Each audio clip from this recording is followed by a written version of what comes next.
What's up, everyone? And we are here on the present tense with Sam Stewart. And today we're in sort of a unique location. We're in the W&J swimming pool with one of my favorite guests ever, Amanda Graves. We're going to have some fun one last time here on the show. So, Amanda, how you doing today? I'm really good. Happy to be here. Sorry you're shivering a little No, bit. it's all right. I'm feeling good. It's good for the muscles to cover. We got our matching pink swimsuits on. You can't see mine, but Sure do. yes, I got pink shorts on. I don't know if you can see it. But, Amanda, your last swim season coming up, and you're actually the lone senior on the women's squad this Yes. year. So, what's the thoughts on that? Are you nervous about that task? Are you excited for it? Because I know a lot of those young girls are going to be looking up to you. So, what's your thoughts on that?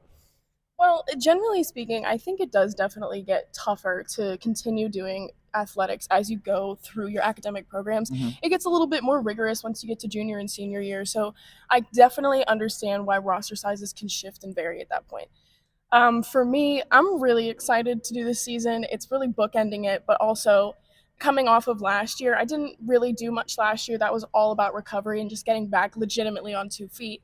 So like No this pun year, intended. no, but this year is really just more so about like enjoying everything that there is to be doing as a college student, as a college athlete, as an academic, enjoying everything I possibly can before it's time to be in the real world only. Right. And so for you, I was doing some research. You guys actually had seven people starting your class, and people, have moved on for various reasons. But for you, just your personal journey, going through some ups and downs with the team record wise and your own personal foot injury, like you said, that was so painful for you. I know just talking with you personally about it. What has fueled you to stay and want to finish this journey this year? I think that question has a lot of layers to it. I think really, um, starting my freshman year, it was really great to have a really big squad, a really big group of girls, and that I think eased like the transition of like having to find all new friends following high school. That really helped, and my freshman year, the dynamic of the team was insane. Like the juniors and seniors really set a wonderful precedent for us to follow. Um, so I really did my best to always embody that kind of attitude. I mean, that's what Coach Rocknott always insists that our program is supposed to be. So I try to live up to that. But also, I've always loved the sport. And I think there's sometimes, I think there was a point that I was starting to face a little bit of burnout. But truly, I think I may have touched on this last year. Having an injury that kind of took me out was almost like a blessing in disguise, showed me that I wasn't quite ready to give up things. Mm-hmm. Um, so again, it's just like an opportunity to really close things out, be passionate about the sport for at least one more year while I can competitively contribute. Um, Really, this sport in this season, it's just the culmination of everything that I've done. So I'm really, really excited to close it out. So that leads me to my next question. You're talking about the culmination of everything you've done. And for you, um, what is one word or one phrase, maybe, because one word is tough to describe this 4 year journey that, not just you, but we have seniors have been through? Because it's been crazy with our, COVID year, and it's even personally for you, the foot injury. Like, it's been so many ups and downs, and I feel like everyone in our class can relate to that. So, what's one word you use to describe this 4 year journey?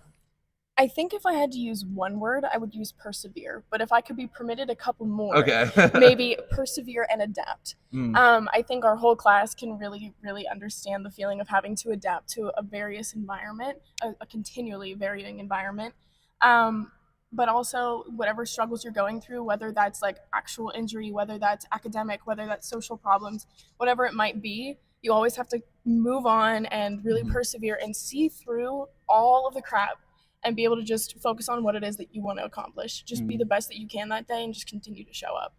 Now, what do you feel like, with that in mind, swimming has done for you as a person? In what ways has the sport changed you as a human being over these 4 years? Well, I do think swimming is one of those sports, not that all sports aren't, um, but swimming is one of those sports that you have to be very self disciplined and you have to be wanting to do it and show up every single day.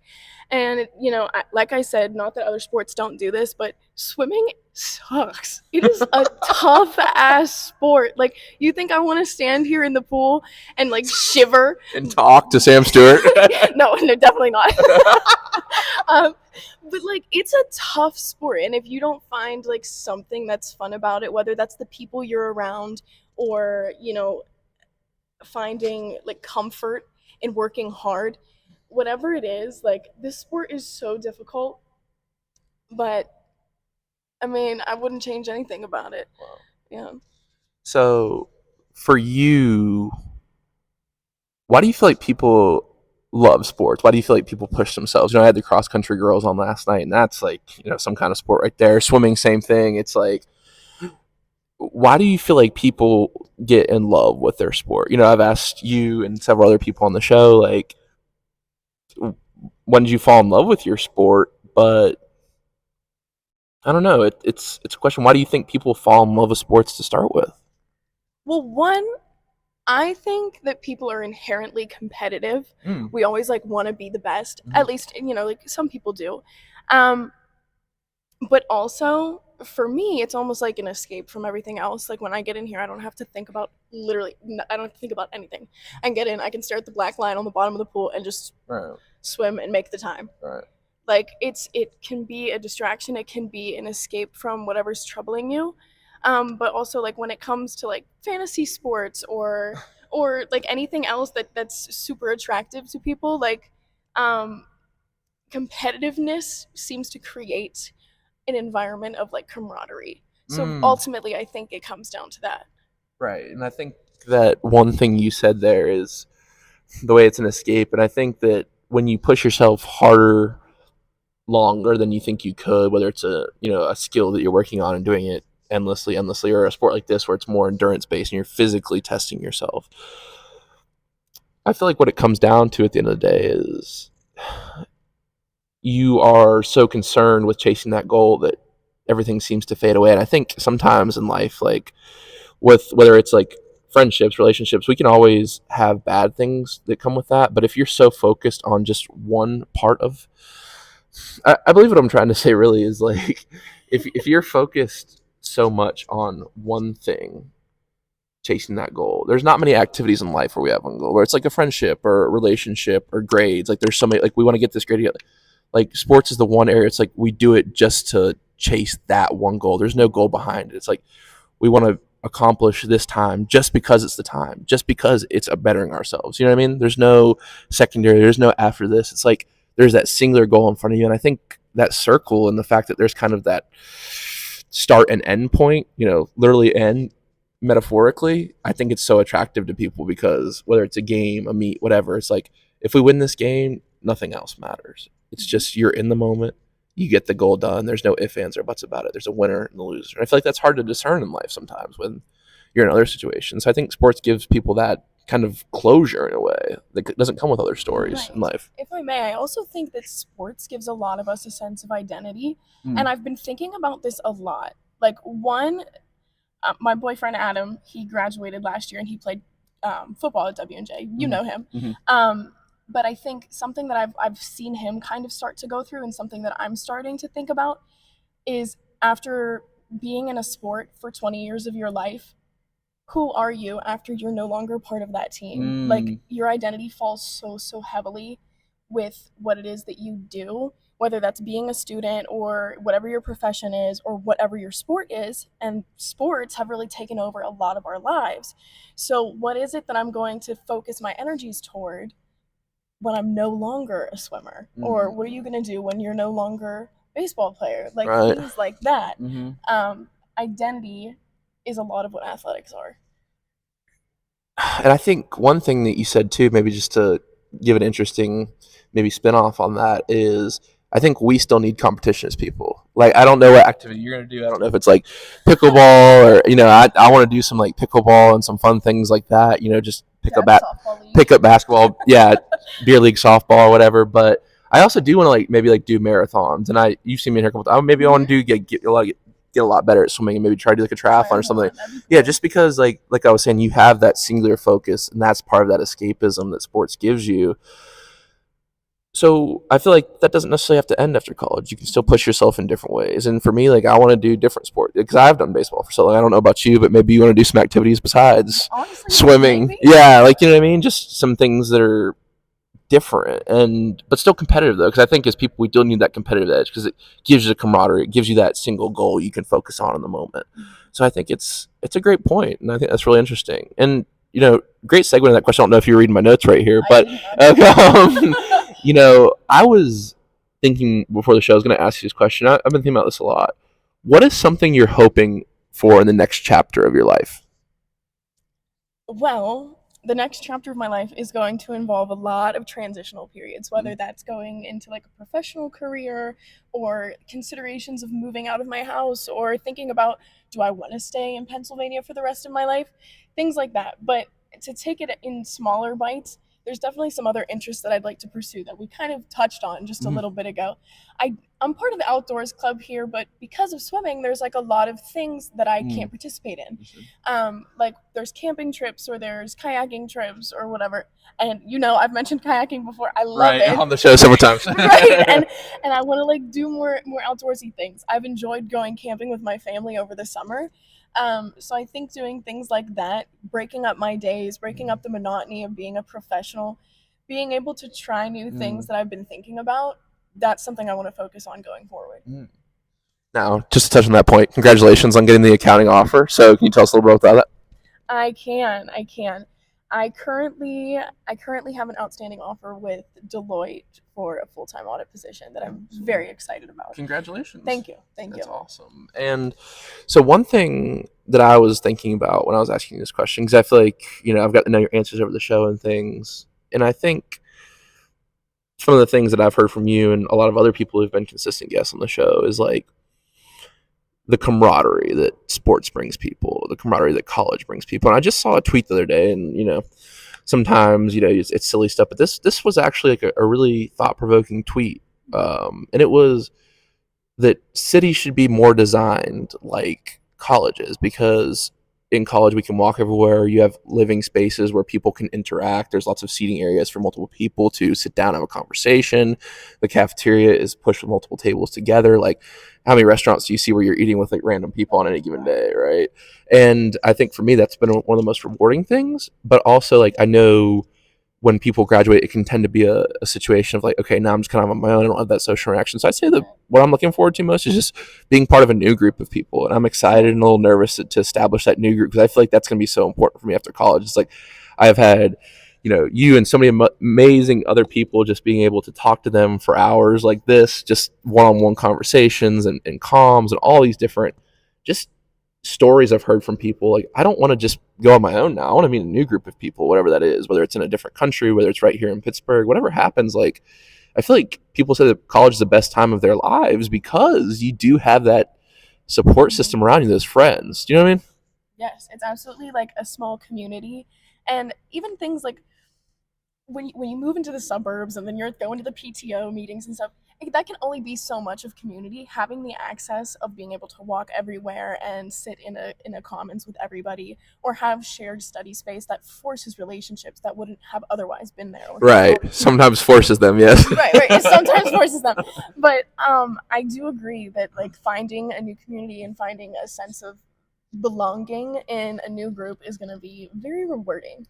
For sure. I think that's one thing that sports after college can give you too. And I think it's like, whether some people, now I've had some people on the show who want to coach and some people who want to referee or whatever, but I feel like also like just being involved in something competitive, something goal oriented in sports, I think inherently comes with that. So staying involved in something like, we're all athletes, we want to do something competitive, can give you that community. Because I think for a lot of people, it does come from sports in college. I know, like, I see you sitting with the swimmers, like the baseball team, we all sit together. You know what I mean? Like, I was just, like I said, the cross country girls last night, they were talking about how they sat together. I saw them at G&T's after the show sitting together. And it's like, you have that common bond with people. So I want to like make that after college. So I don't feel like that should be a thing that's just limited to college.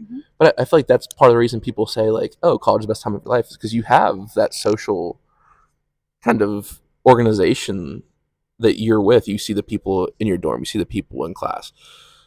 I want to have that outside of college. So I don't see any reason why that can't happen too. You know what I mean? Absolutely. So one thing that I'm looking to also ask you here is, how do you feel like you want to impact the girls you're swimming with this year? Because, like I said, you're the lone senior. What lessons do you hope to pass on? And we've asked this question to several people, including you on the show. Is like, how do you want to be remembered at W&J? But specifically, with all the factors in this year, what do you hope these girls learn from you? Well, I'll take that one back to what I mentioned previously about my freshman year. The juniors and seniors that we had on the team set a really good example and a really good precedent of what the expectations were going to be as a team member on this team. And I do think that kind of integrity we were kind of missing, and it shifted a little bit throughout my sophomore and junior year, just because of the nature of not being able to recruit many people or not having recruits that make it through the whole season. Things like that kind of made the foundation a little bit rocky. But as we're going into this, my fourth season, with a whole lot of fresh blood, like the women's team, I believe, is myself, Audrey Coe, and Taylor Newton as the only upperclassmen. The rest of us, I believe it's 6 or 7 freshman women, and they are just doing amazing. Like, they want to be here, they want to work so hard. The friendships are already good, the relationships are great. They're able to have confidence in me as a leader. I also tutor outside of class, so they're not afraid to ask me questions about different Spanish and topics. accounting? I tutor Spanish. Oh, nice. Yes. When? When? I teach on Wednesday and Thursday nights. Okay. I might be there if I take Spanish second Okay. semester. But But anyway, I think that having women and men, the men's team is looking like they're going to be incredibly competitive. They are all so excited across the board. The freshman class has brought this really fresh attitude into the sport and into the team that I've really been missing since my freshman year. So I'm really hoping that I am able to impact at least the women's team, if not the men's team. I know I'll crack them eventually. I would love if they could see how important that this is to me and really just continue to work hard and keep that culture alive, because that's what's ultimately going to keep programs going and keep making teams attractive. We're not going to get recruits if the team doesn't look fun. So, you know, if we're having a good time, if we're being successful while doing it, that's the best thing that I could hope for. But truly, just make it a comfortable space for everyone to be. What is something you're proud of during this 4-year journey? Oh man. You know we're gonna get deep in the shallow end. I know. So funny. What is something I'm proud of? I really think that I am proud of myself for making it for 4 years, for taking the time to step back when it's necessary, to really fall back in love and realign myself with what's going on and what it is that I want to accomplish. I'm really proud of myself for creating relationships with Coach Rockna and our former assistant coach, Coach Jackson Bangert, and now Abby Poor, who's our current assistant coach. I think they're all going to be wonderful resources as I move on to my professional career. And I'm really proud of myself for feeling like I'm impacting underclassmen, even those that didn't stick around through the rest of the season or through the rest of their college years. I'm really proud that I could at least, see a familiar face and they're not afraid to say hello. And I'm just proud to be a president here, Yeah, there you go. now, I mean, I feel like, and one thing I'll just say to wrap up before I read our little quote that I feel like summarizes our conversations over the years is like, I'm super proud of you too, just for maintaining a positive attitude, because I feel like in life sometimes like it's so easy to get resentful, and we've talked about the ups and downs of your career like on the phone last week, and just with the, like I said, with the injury, like I just know how hard that was for you not being able to swim, but you never got resentful, you never got negative. Whenever I see you around, you're having a good time. If like I ever see you in a place where there's music, you're just like dancing and vibing, you know what I mean, just like jumping around, like, and I don't know, I think the positive attitude is something that the world needs more of. So if we had more people like you, I think the world would be a better place. So thank you for continuing that attitude, and I'm proud of you for doing that too. Oh, thank you, Stu. I think you're a wonderful person. We need more people like you as well. Well, thank you so much. I've really enjoyed getting to know you over these years, and let's go ahead and I don't always do a quote of the day on these podcast format, but I feel like this has summarized our conversations well. This is from Joseph Campbell, the mythologist. He read on ancient mythology, really interesting books. But here's our quote: "We must let go of the life we have planned so as to accept the one that is waiting for us."